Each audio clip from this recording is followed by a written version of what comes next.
Hello everybody and welcome to my Honors 3350 presentation called Becoming More Sustainable with My Family.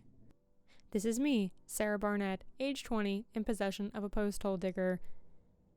My back still hurts from looking at these photos, but anywho, let's get started with my presentation. Up first is my compost bin. I would like to apologize in advance for the speed of the opening of this video. I couldn't really help it because of the limited time that I have, and if it sounds like there's a helicopter flying through the video, that's because my dad is working on my car and the air compressor goes nuts, and my room is right over top of the garage. My project centers around the improvement of my family's handling of food waste, as well as solving problems that occur when we do our yearly farming. The idea stemmed from my observations of common problems we have around our property. One was food waste and the other biodegradable wastes. I noticed that our family's way of handling this waste was highly inefficient, costly, and unsightly. We used to simply throw our food out into the grassy hill behind our house, making this gross patch of tall grass and rotting food. As for paper products, these would end up filling our trash bags and ending up running through a shredder before being put into a plastic bag and the trash. To remedy this problem and the gardening problems I will mention later, I devised a plan to build a compost bin to hit multiple birds with one stone. Initially, when I started planning this compost bin, I wanted it to be something of an enclosed bin with sides and a door and this front part that would open up so that my dad could get the tractor in there to take things out. This idea seemed like fine and dandy until I realized that the lumber costs nowadays from all these supply chain shortages was creating a very expensive situation for us. So instead of this enclosed bin idea, we decided to go for an open air one, which might seem a little bit counterintuitive and weird initially, but I think it'll turn out quite well because some of the people I'd seen on the internet who had done a similar idea, theirs ended up working out pretty well. So I'm not too worried about the success of the actual function of the bin. So another part of my research that I realized was that building compost is simply not just a giant pile of rotting stuff sitting in your yard just collecting worms. It actually involves a little bit of thought. So, in order to get a proper balance of compost, I learned through my research that you must have a 50-50 balance of greens and browns. Green materials include anything from grass clippings, fruit and veggie scraps, and leaves and stuff like that, while brown materials is anything from cardboard, wood chips, sticks, and other materials.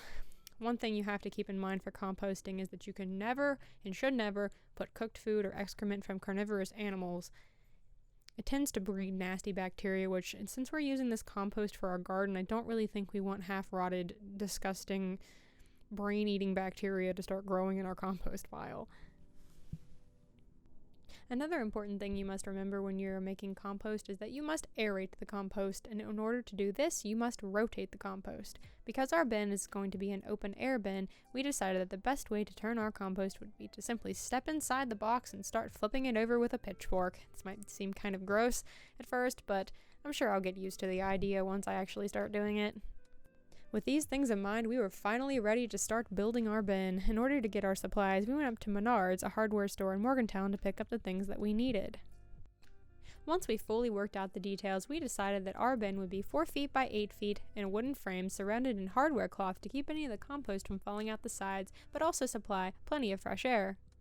We chose Douglas fir posts for the outside of the frame due to their natural resistance against rot. The outer support boards are made from cheap, untreated pine. We felt that it would be very important that the materials that we used for our bin be made out of untreated materials so that the chemicals in the wood from the treatment would not leach into our compost and possibly into our crops in our garden. We decided to leave the front of our bin open so that my dad can get the tractor in to either scoop things out of there or put more stuff like giant sticks and chicken bedding and anything else that would be too large for us to carry by hand into the bin. I have to say overall, this part of the project turned out pretty easy in comparison to some of the other things that we could have done. Deciding to do an open air compost was probably for the wisest because we only ended up spending a little over $100 on materials. If we had originally stuck with our plan to do an enclosed bin, we could have spent upwards of $200 to $300 on all the necessary materials, due to the fact that our bin needed to be large enough to supply our garden with stuff.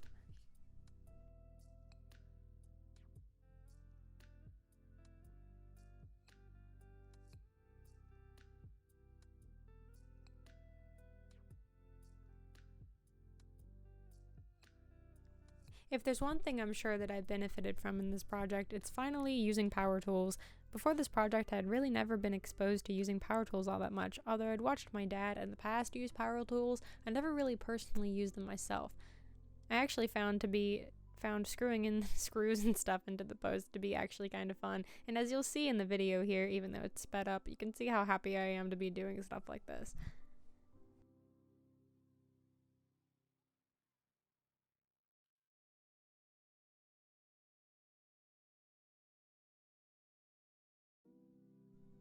Getting outside and doing work like this is something that makes me very happy, and I'm very excited for any future projects that we might have around our property. From here on out in the time lapse is pretty much just us putting up the extra support boards for the background for the hardware cloth and actually installing the hardware cloth itself. As you'll see in the video, I wasn't really able to put up the hardware cloth myself because the little staple gun that we had to use was just too stiff for my small hands to handle.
As of today, the compost bin has actually been working really well. We've been using it for the past few weeks and we haven't found any problems with animals getting into it.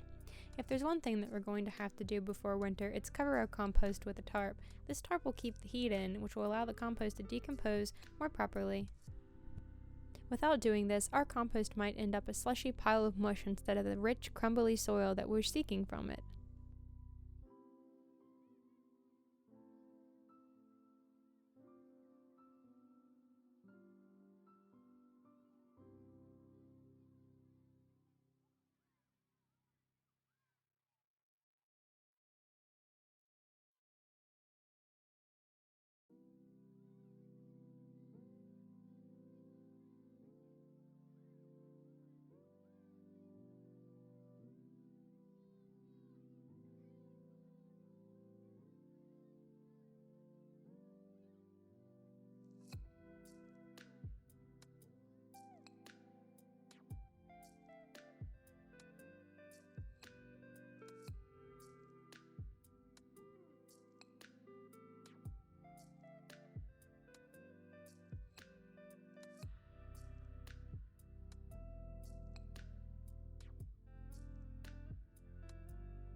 After this project was all wrapped up, we moved on to the next thing that we were going to build. The rain barrel. This is me again, age 20, in possession of gutter screws this time. While the compost will end up supplying our soil with the nutrients and the different textures that it needs to grow and support certain plants, we figured that there was another problem on our hands, being of the water supply. In the dog days of summer, we find that our water supply runs so low that we can't actually water the crops. Some of our more sensitive plants actually end up dying before we're even able to harvest them. My solution to this was to find a way to collect rainwater. Most people will purchase these giant plastic barrels with the intention of using them to collect rainwater, and that's originally what my family thought we should do, but I protested heavily against this. It's pretty wasteful to buy a giant plastic barrel when we actually have tons of materials at home. And plastic is actually pretty toxic, which we learned in class, and should not be used to collect water for plants that will grow our food, especially not when this plastic thing is going to be sitting outside in the hot summer months just baking and leaching chemicals. I actually ended up coming up with the idea to use this old concrete cattle trough on our property to collect the rainwater. The only thing that we had to do to it was plug a hole in the side. We didn't actually fully putty up the hole because we thought it would be best to be able to pull it out and use it to funnel water out of it when it gets full. I actually have to give credit to my dad for coming up with the idea of the gutter. Originally, we were just going to let water fall from the sky down to the trough, but my dad thought it would be a smart idea to install a gutter on the side of our woodshed, which has a slanted roof, let the water run down into the gutter, down the pipe, and into the trough neatly, rather than slopping a mess everywhere. This part of the project, although very brief, actually ended up working swimmingly, and as of today, there's actually about 3 or 4 inches of water in there. I can't wait to see how much water it collects over these next few months before we grow our gardens. For the research-based part of my project, I decided to make a neat Excel sheet called the crop list. This little set is going to be set up in a way that the information about the crops would be easy to locate and understand for my family. I'm actually going to keep this section of the video rather short because I feel like watching me flip through a bunch of Excel sheets is going to be kind of boring, but I'll explain the main impetus of my ideas here. Feel free to check out the document yourself if you're interested in discovering what plants will work best for clay soil in West Virginia. One night, my mother and I sat down and decided that we needed to have a discussion about what was so bad about our soil in the first place, besides the fact that it's lacking nutrients and it's very dry. We came to the conclusion that our soil's main issue is that it is considered clay soil. That means that the soil cracks when it's dry and turns into a sludgy, hard mass when rained on. There's really no winning with our soil when it comes to plants. It's just straight up trash. It's nutrient void dense, meaning that not many plants is going to enjoy it. We also had to keep in mind that in West Virginia, we are considered a certain planting range. We are actually in the 6A to 7B planting range, which means that we must choose plants that are suitable for this range or lower. An article that I read from Gilmore stated that the best plants for West Virginia are beets, beans, cabbage, carrots, peas, spinach, and tomatoes. With this knowledge, my mom and I moved forward with discovering what plants are best for clay soil. We checked out some other sites called AgriFarming, Empress of Dirt, and GrowTheHerbs.com and found that the best plants for clay soil include lettuce, chards, snap beans, broccoli, Brussels sprouts, cabbage, sweet corn, peas, radishes, kale, potatoes, cauliflowers, onions, and my absolute favorite that I'm very excited about, leeks.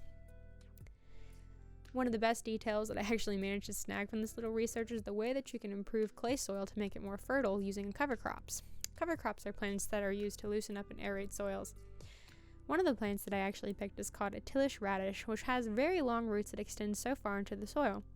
When the roots rot out after winter, they leave behind little pockets in the soil that will allow for the passage of air and easy water drainage, thus improving the quality of the soil. These plants aren't really common in a lot of American dishes, but they're actually super common in Asian dishes, which is something that I'm actually really excited about because I really love to cook Asian food. With all this information, I actually put together this Excel document and hunted down all of these plants on eBurgess.com. I ended up copying the links of the places to purchase these little plants and placed them in an Excel sheet, making them easy for my mom and dad to find. I then looked at all the growing requirements for the plants and put them all in their own separate Excel sheets. Just in case you're wondering, the other category is for any weird tidbits of information I discovered on the plants during my research. Some plants are super picky, others aren't so much. But we have to keep in mind these little pieces of information so that we can grow the best crops we possibly can. Although the crop research may seem like it isn't nearly as important as the other things we did, such as the compost bin or the watering trough, I feel like it outshines in its own way. We realized many of the errors in our ways in our planting and are now more educated and able to make the proper decisions to get the best yield from our garden. I can't wait until next growing season to see how all these things that we did help us. My project might not seem as earth-shattering and life-changing as some other people's projects, but I do really feel as if I learned a lot from this and gained a lot of memories with my family. I learned some important skills in power tools and building things for myself, and also had a good opportunity to change the way we do things around here instead of doing the same things over and over again with no success. The things we learned in class, such as the horrors of the food industry or the energy that we waste in everyday life, really inspired me to take the problems that we have around our property and do something about it in ways that will help us be more sustainable and better for the planet. The most important thing to me outside of everything I learned was the memories I made with my family and the fact that they were super enthusiastic to help me with my project. My mom actually is super enthusiastic about the compost bin and has been the one enforcing all the new ordinances in our house to help us keep up with it. If one of us dares throw a paper towel in the trash bag, she definitely gets onto us. I think it's really great how enthusiastic she is about this stuff. They were actually super thankful that I came up with some of these ideas, especially the water trough. With all the stuff that we're going to have around here, we're going to be able to really change the way we do things. So although my project might seem just not as cool as some of the other ones, I do want to make sure that I make it known that this project was actually a super nice and great way to do things from ourselves. This project gave me the willpower and enthusiasm to make a change in my family's way of doing things, and I was actually successful in doing this. Whether or not our garden succeeds or our compost ends up being fruitful or we collect a lot of water, it doesn't matter because at least I made a good effort in changing the way things are.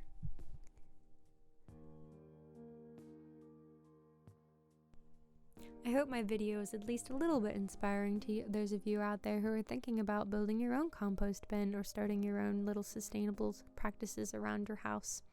I promise you that these things aren't as scary as they look and are super fun once you get into them.